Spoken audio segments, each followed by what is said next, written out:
Is the camera ready? Yeah, it's recording. I still don't know about this.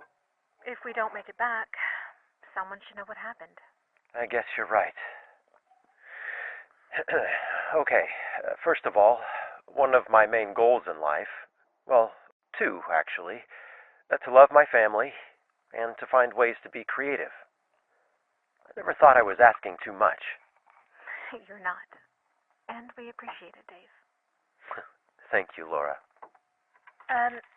Get to the part about rewritten history. The confession. And what did you call it? Freedom and isolation. And you pretty much mentioned the other two. You're the writer. I just listen. You should be happy. I paid attention. Maybe it was selfish of me. But in the end, I couldn't change the outcome. Talk about the personal paradise. Well, I was offered the best of both worlds, and I took it. And how did you do it? Time travel. It changed things. Could you shut that off, Laura? I need to think a little more. Take all the time you need. I should get supper going. Are you okay with leftovers? We have the...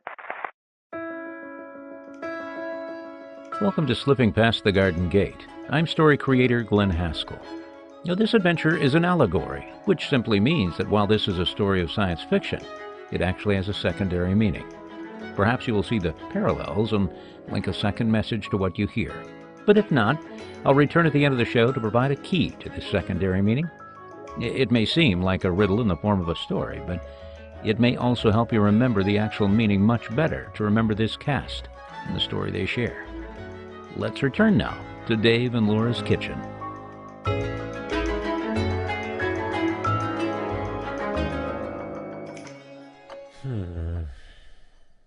I know. It's been crazy, right, Dave? Do you think anyone will ever believe time travel is possible? Well, as a household expert in sci-fi movies, what do you think? I'm not sure. Maybe. I mean, I've never believed in time machines exactly. I've seen that look before. What's going on? I've just been thinking about when I discovered ley lines. What? Ley lines. And those would be? Well, the idea is that there are unusual energy fields created between historic structures.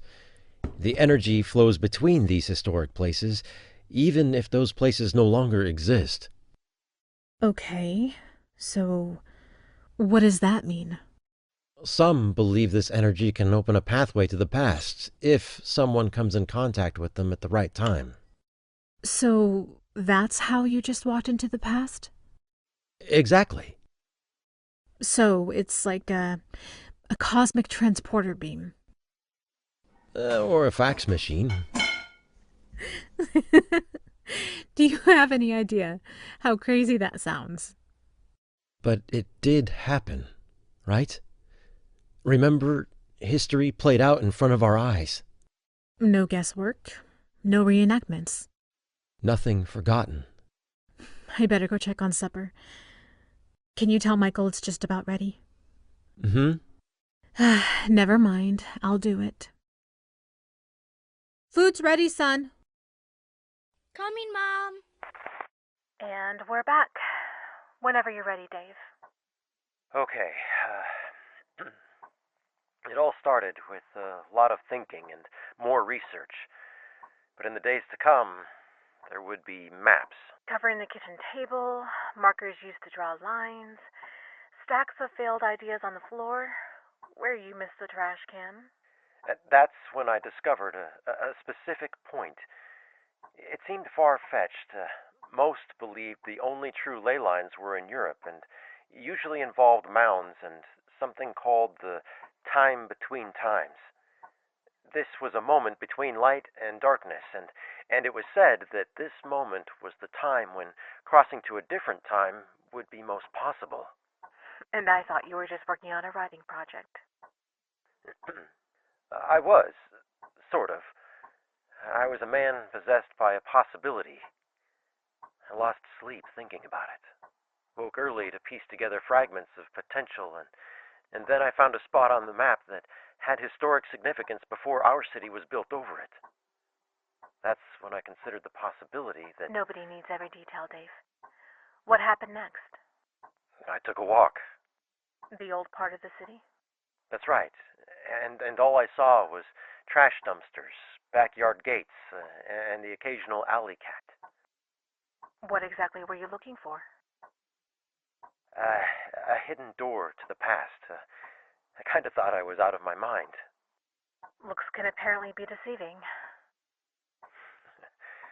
I went back each evening for 2 weeks, learning new ways to avoid startling the neighborhood dogs. Now we're at the good part. One night, I swung my arm forward and it seemed to disappear. When it was on its way back to my side, my arm reappeared. Was this the time between times? Was this a ley line? Was my future in the past? This is the good part. Come on, Dave. Don't get sidetracked now. Yeah, got it. Focus. Well, I stood beside an arched garden gate with vines covering a trellis. It looked like something my great-grandmother once had out behind her garden, just in bad shape and missing paint. Beyond the gate was the backyard of an abandoned house. The yard was overrun with weeds. I doubted anyone had set foot on this piece of land in years.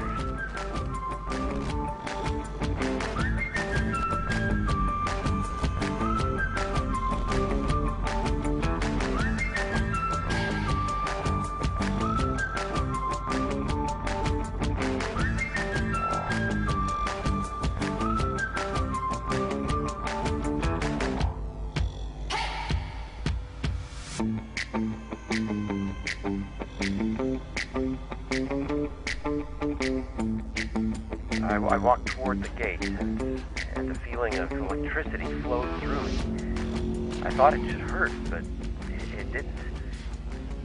I saw what I can only describe as light surrounding me. All went dark.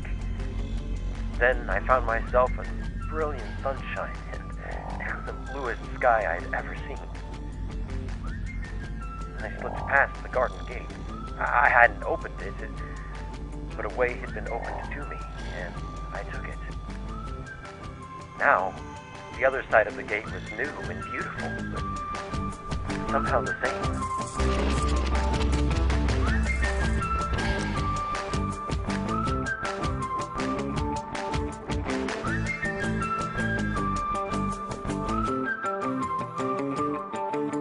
If I don't miss my guess, you aren't from around here.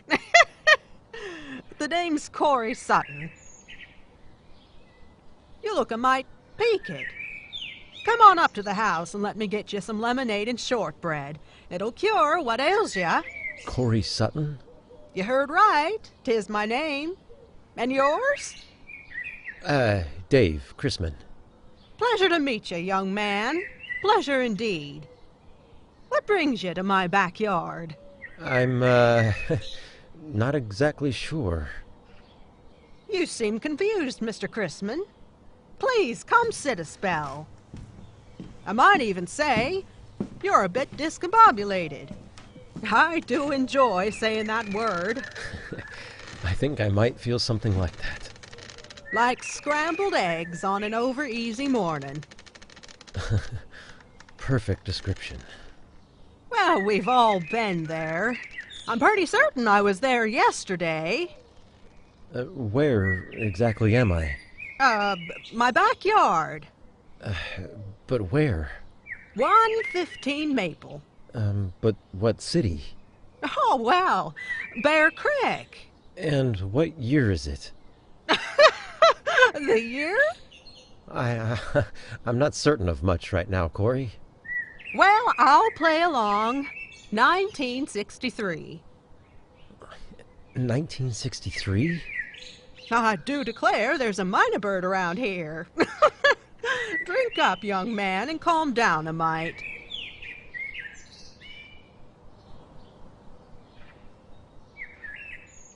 And that was your first trip through time?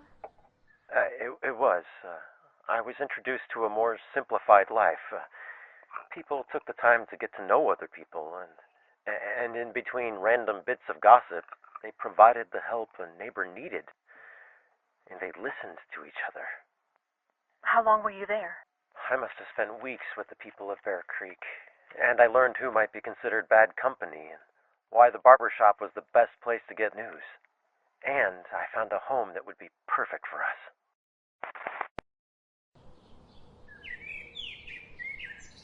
So you're really thinking about moving here, Mr. Chrisman?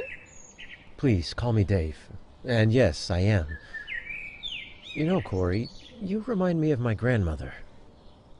Must have been a very good woman. You've come a long way since our very unusual meeting in the backyard. Well, thanks. Corey, would you mind if I enjoyed the view from your backyard until sunset? Well, if it suits ya. The most I usually see is the vegetables growing in the garden and Dale Pryor's cat, who seems certain she's the rightful owner of my property. Let me make some sandwiches.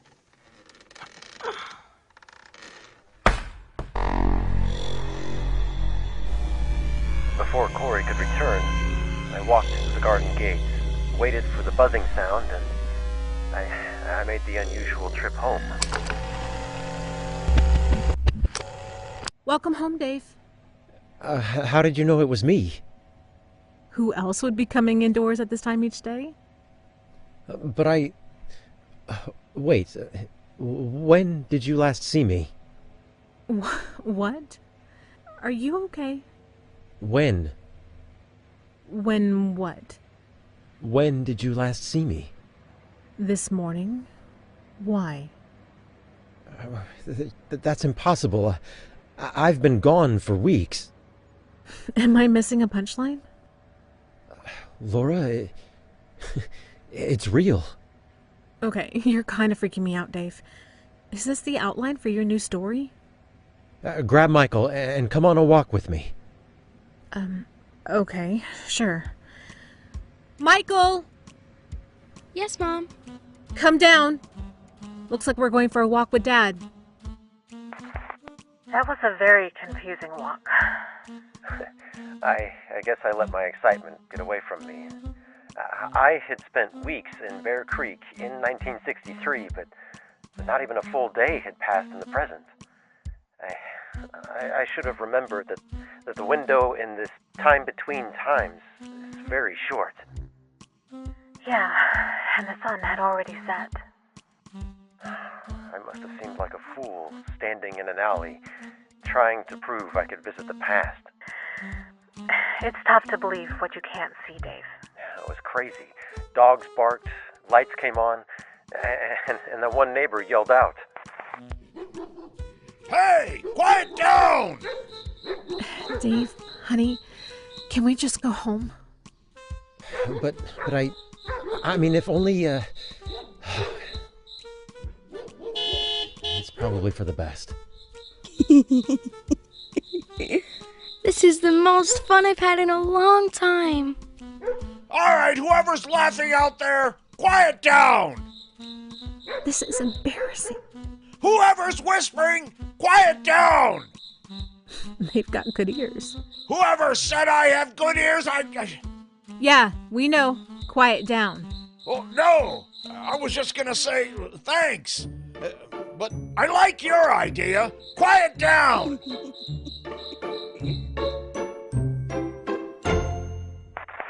And that's when you went into full-on writing mode. Well, I wanted you to witness the wonder of time travel and discover the beauty of a simplified life. And I didn't want to forget anything. Examples. Well, if we were to move to 1963, there would need to be changes. We would have to purchase vintage clothing, and I would need to convert all our currency to cash predating 1963. We would need to sell our house and cars. And these changes seemed sane to you? If we were careful, we could revisit the present anytime we wanted, within the time between times. We could still have visits with parents and grandparents, and I even found a way to work in the present while living in the past. Then you drug us back to the garden gate. This time you heard the buzz and watched my arm disappear into the past. Then we held hands and walked through together.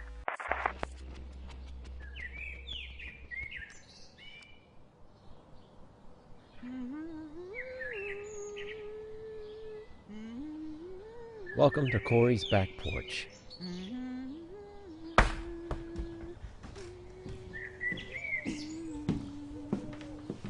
Well, I didn't know your family was so close by, Dave. I still have the fixins for sandwiches on the counter. I'll just make a few more. Here's a pitcher of lemonade and a few glasses. Make yourselves at home.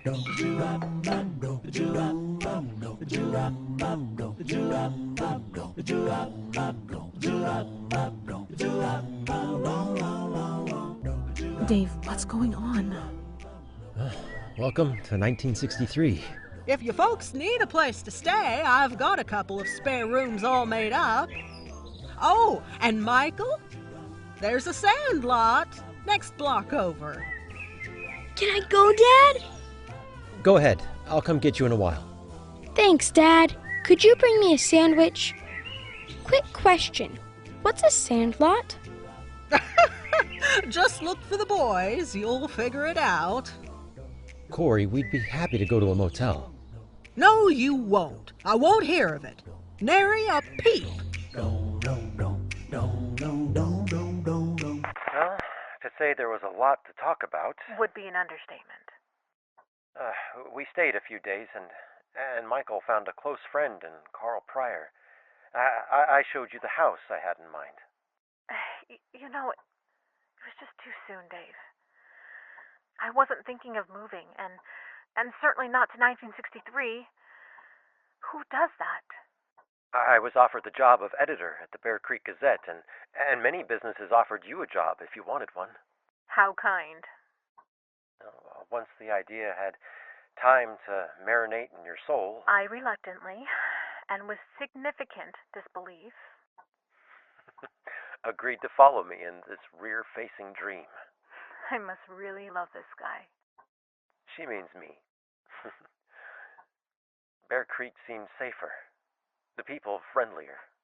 And if I really wanted a caramel macchiato, I could walk into the future and have one.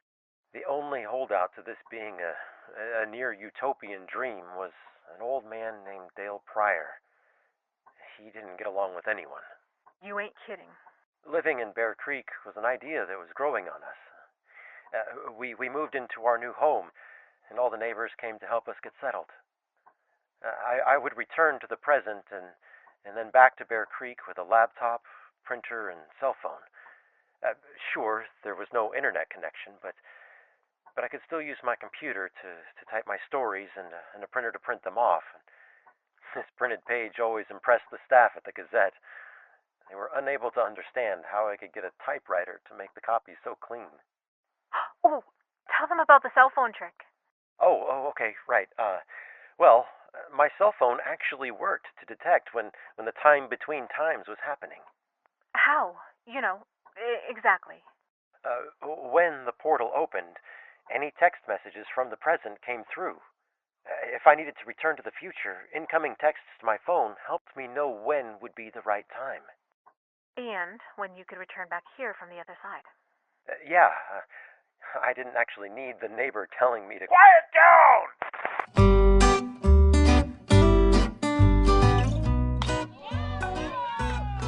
Hey, and Michael makes it to first. He's safe. Thanks, Dad! Not many dads come to the sandlot, Michael. I'm kinda glad he does, Carl. It's nice, don't you think? Can I pretend he's my dad, too? I don't think he'd mind.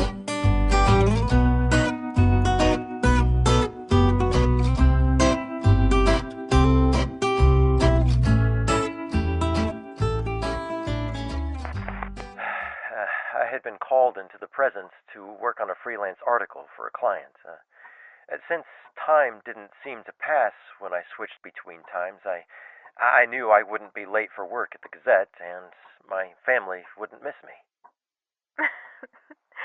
Hey, we would have, but we didn't even know you were gone. I rented an office on a side street with no specific markings. I was just there to write. I didn't expect a visitor. I had just been paid for the work and went to the bank to see if I'd be fortunate enough to get any old money. I rarely did, so I'd go to a local shop where coin and money collectors could see what was available. I would buy the old bills I could afford. Let me guess. They just considered you an avid collector. Yeah, they did. It was at this shop that I noticed a man staring at me. Openly. Yeah, just staring. He seemed... Astonished. Yeah, and when I caught his gaze... He looked away. You've heard this before. See? I pay attention.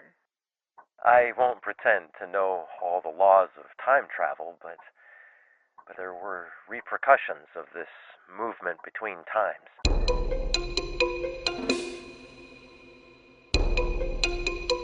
It never even occurred to me that because I had been seen in the past in a very small town, that someone from that time would recognize me in the present in a different town in a very specialized shop. To be honest, it was getting harder to separate the past and present. They were both becoming a part of who I am. The unexpected visit brought me back from this blurry line.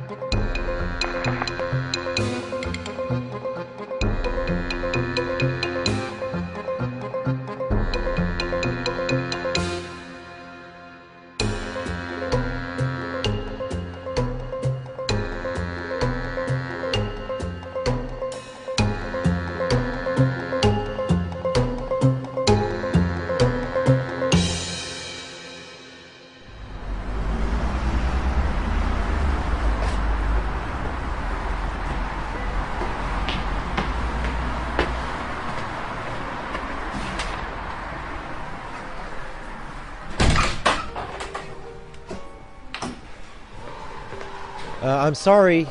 This isn't a public office. Excuse me. I saw you earlier, and I know I've seen you before. Please, give me a moment. I'd like to explain. I mean you no harm. I know you. I'm certain of it. The first time I met you was in 1963. You impressed me then, but you don't seem to have aged a bit. I must be wrong, but you are Dave Chrisman, right? Your son is Michael? Oh, Michael was my best friend back then. What? Carl Pryor? You are Dave Chrisman. But I just saw you yesterday. You were playing baseball with Michael. I was what? Wow. Okay, please, have a seat. I don't know how all this time has passed and you've not aged one bit. It's not possible. Would you believe time travel? That would explain a lot. Hard to believe, but I do recall seeing a computer in your home in 1963. Of course, I had no idea what a computer was. It only now occurs to me that it was something you brought from here. I tried to keep it hidden. Oh, you must have. Michael showed it to me. I thought it was a very small suitcase with a missing handle. It's actually a bit of a relief to be able to talk to someone who has been in both times. I've only been in one time, Mr. Chrisman. Are you serious about time travel? I haven't been the one traveling, but if this is real, I'd like to. What do you mean, Carl? You may recall that my grandfather was Dale Pryor. Yes, Dale, he, Was not a nice man. I wasn't going to say that. Oh, but it's true. He was cruel to my father and cruel to me. My father died in a car accident when I was 5, and my grandfather died a bitter man in late 1963. Oh, I'm sorry to hear that, Carl. I was bounced from one foster home to another and eventually spent the rest of my childhood in an orphanage. If there's anything I can do for you... Take me back to Bear Creek. Bear Creek? That's not possible. Look, I never married. I have no children. I have no brothers or sisters. If you can really go back to Bear Creek in 1963, then I'd have the chance to raise... Yourself? I think I could teach my younger self a lot. And the younger me wouldn't have to spend time apart from someone who cared more for him than anyone ever had. Wow, I'm not sure this is... Of course, I would establish myself in the community and take the boy into my home when our grandfather passes away. I have to admit, this is hard to wrap my mind around. And time travel is no picnic of the mind for me either. I suppose not. Oh, it might also allow me to spend time with my grandfather as one of similar age. Perhaps it would bring some closure I've always wished I had.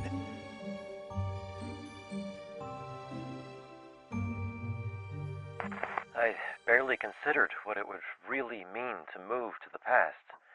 And it seemed a bit foolish now that I was looking to take this older man back in time to care for himself. Are you even listening to what you're saying, Dave? You know, out loud? I know, it sounds impossible, but you know it happened, Laura. I know it did.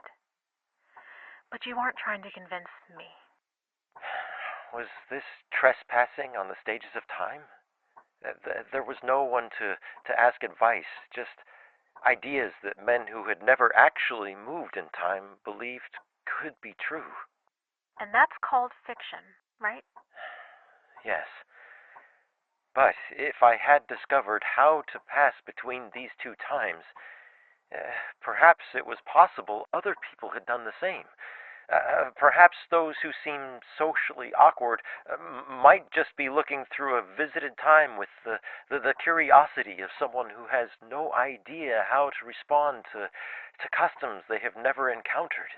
And maybe the visionaries we discover are guests from a future time who simply know a little more than we do. And we each work to keep this garden gate secret. We are guardians of a trust and the centuries of time. We're not perfect, and so far there's no owner's manual for this time detour. But we'll do our best to keep the garden gate a private excursion. And when we meet someone like Carl, we're left to wonder how much we really, truly know about all the incredible mysteries of life. It's so much fun to watch these boys play. And so many are missing it. I can't tell you what it means to see myself playing baseball. Oh, it's been such a long time. You're pretty good. Well, there would be many things I'd be interested in before I made a final choice on what to do with my life. Maybe it'll be different for my younger self. Hey, mister, can you throw me the ball? Oh, sure thing, young man. Thanks, mister. Oh, my pleasure. So, when will you, introduce yourself to him? Soon. How will you introduce yourself? Well, my middle name is Paul, so I'll use that. You know, I can't thank you enough for bringing me home again. I have become an acquaintance of our grandfather Dale, and when the time comes, I will be more than willing to be the best example that I can be to the boy. Did you see that, Dad? I sure did, Michael. I sure did. And in this blending of past and present, we watched the world change. For us, and for two guys named Carl. None of this was what we planned, and no one conceived that it was even possible. But somehow, in ways only we could understand, this was our adventure, and the journey was unexpected and inviting. We would do it again. Dave? And perhaps we will. Can you hear me, Dave? Perhaps we will. We will, perhaps. Please, honey. We will. Just past the garden gate. One more time. Please come back. Dave? Please come back.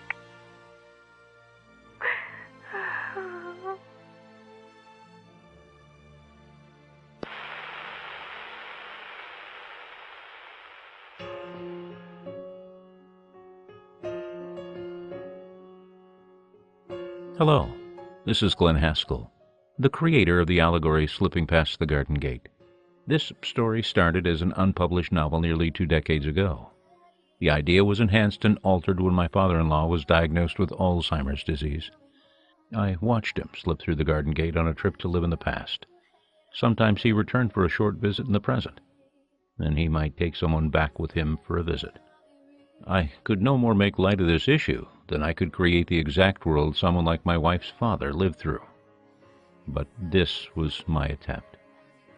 You may observe a friend or loved one experiencing dementia in the present, but you've probably learned that they may prefer to spend more and more of their existence in a simpler time with people in their minds that are perhaps as present and real as any you imagine.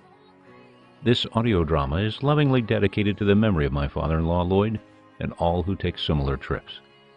Thank you, Lloyd, for taking me on unexpected trips to places most real to you. Perhaps I'll see you again just beyond the garden gate. I am honored by the talent that helped bring this story to life. Let me tell you about them. Dave Chrisman, played by Jonathan Cook. Laura Chrisman was performed by Alicia Henson. Michael Chrisman by Rigby Daynard. Young Carl Pryor, Elliot Fisher. Adult Carl Pryor, Joe Stofko. Corey, Tricia Rose. Neighbor, Frank Yulee. This production was written, produced, mixed, and sound designed by Glenn Haskell. It was made available to you for both enjoyment and contemplation. Copyright 2023, all rights reserved. Remember me, I gave you my life. I wanna know you better, and I really wanna try to do my part and start over new. Now is there any way to take a moment to, oh, I know that you will take a moment to remember me.